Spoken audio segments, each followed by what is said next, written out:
Morning, Judge. Matt Wyan for Connie Marshall.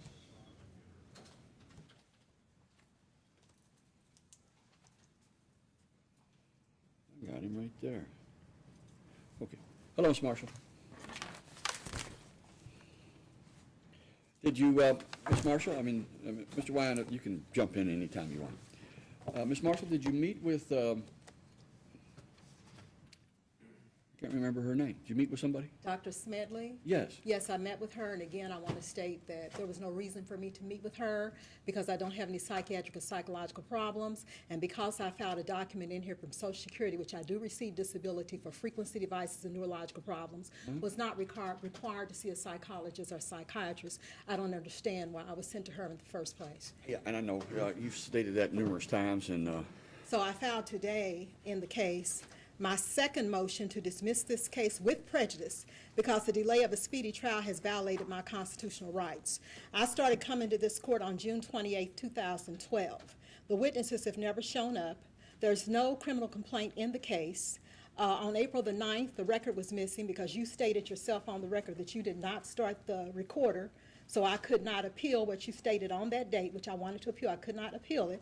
So there's been things that have not been done correctly in this court. I started coming June 28th. I came back June 29th, 2012. July 9th, 2012. I came back July 26th, 2012. September 14th, 2012. November 14th, 2012. January 29th, 2013. Those were all rescheduled probable cause hearings and 2 arraignments. So I was coming back and forth to that. This thing about psychological evaluation didn't come up until after a year for no reason. I had already been coming to court for a whole year. In March, this thing comes up about you want me to have a psychological evaluation with no real reason for me to have it. That was flawed because the first scheduled psychological evaluation, well, it was never scheduled. March 22nd, you stated that they would schedule me an appointment, prosecutors with KCPC. It was not scheduled. I filed a statement in the record regarding that. March 27th, I filed some motions. They were denied. Let me get down to the other part. April 9th is when there was no court record, so I couldn't appeal what you said because there was no recording. You don't use court recorders in this court. May 23rd, 2013, I was supposed to have an appointment with KCPC. It was not again scheduled by the prosecutor. July 18th, I was supposed to have an appointment with KCPC. It was not again scheduled by the prosecutor.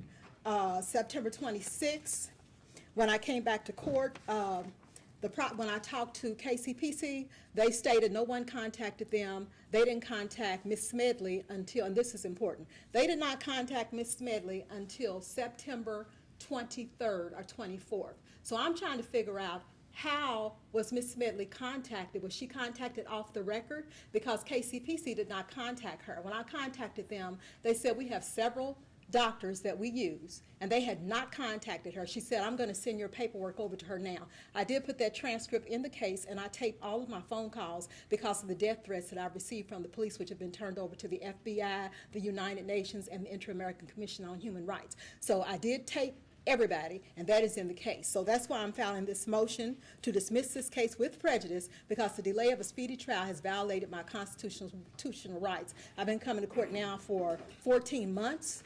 Can I stop you for a second, Ms. Marshall?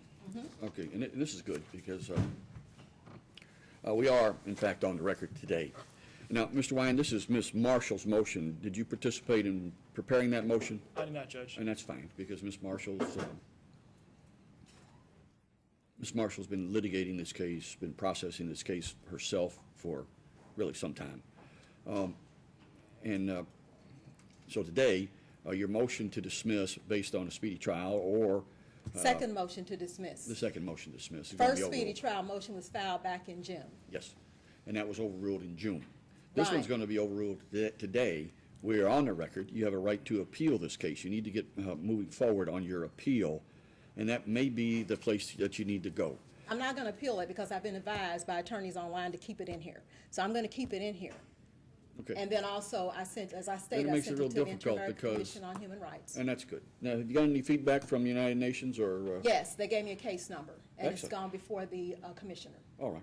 Do they tell you that there's But going not to the be a United Nations, but the Inter-American Commission on Human Rights, and that's under the Organization of States. organization state? Right, and the United States is a member. So I had to file against the United States in Louisville, Kentucky. All right. Now, when you met with Dr. Smedley, did you have any conversation with her? Yes, I did. Outstanding. And was she, I'm sure normally what happens is she would try to administer various tests. Did you take any tests? I was there for about 4 hours Okay. taking tests. Oh, excellent. See, and I think that's going to go a long way to solving our problem if you've gone through that. And we're going to wait on the report. We're going to come back on November 5th, and hopefully we'll have the report by then. And then it may be that what all of this maybe is exactly what you say, Ms. Marshall. We go through the tests. Dr. Smedley comes back and says, you know, Ms. Marshall suffers no psychological issues, and she's ready to stand trial, and then we can move forward. But until we get a report from Dr. Smedley, we cannot move forward. So hopefully, by November 5th, we will have a report from Dr. Smedley, and then this case will be lined up, and I guess we set it for trial. Although it's a felony crime, so we'd have a probable cause hearing. And Mr. Wine will be there with you. And I'd say, now, Ms. Fields, you need to, I'd say, okay, it would be a great idea if both Mr. Wine and you, Ms. Fields, took a look at this report as soon as it arrived, so that on the 5th, we could be prepared to do something, right? Is there a way that we can be notified in advance? Not really. You'd have to go down and talk to the clerk's office. So it'd be on you, Mr. Wine, sometime before the 5th. So why don't let's get the police officer here. Now, and for the record, I have personally seen the police officer once, absolutely, and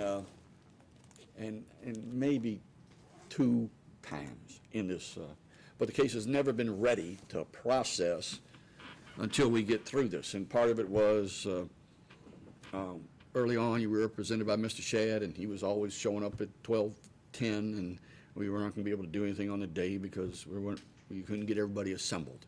I hope to assemble everybody on November 5 with the belief that we're going to get a report that says that Connie Marshall suffers no disability and can appreciate her May I get a conduct. copy of that report? How do I get a copy of that report also? You're going to have to work through Mr. Wine here. But I am entitled to a copy of I something believe about that you are. me. I believe that you are. It's Well, your, I can get that before trial date? well, you're going to need to stay in touch with certainly before trial date, I mean, before we come back the on 5th. November I hope 5th? so, but you're going to have to stay in touch with Mr. Wyand. Because a lot of it is, the thing is this, we are hopeful that we're going to get that report before November 5th. Now, the problem is when we set a date like November 5th, then that's sort of the date that the doctor has to give us the report. So oftentimes it shows up on the 5th. I'm hopeful it shows up before then so that we can move forward.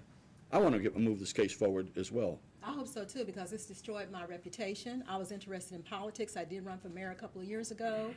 It's been hard for me to get a job because all of this stuff is in my background. So, Well, we I hope to do clear have this up at damages. some point in time.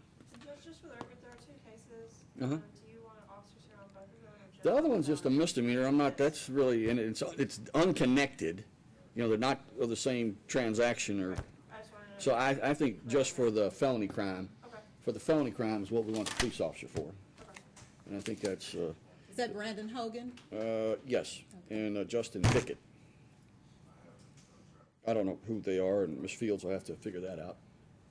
And we'll see everybody then. Stay in touch with Mr. Wyan. Thank All you, right, Judge. see y'all then. Thanks, Judge. All right.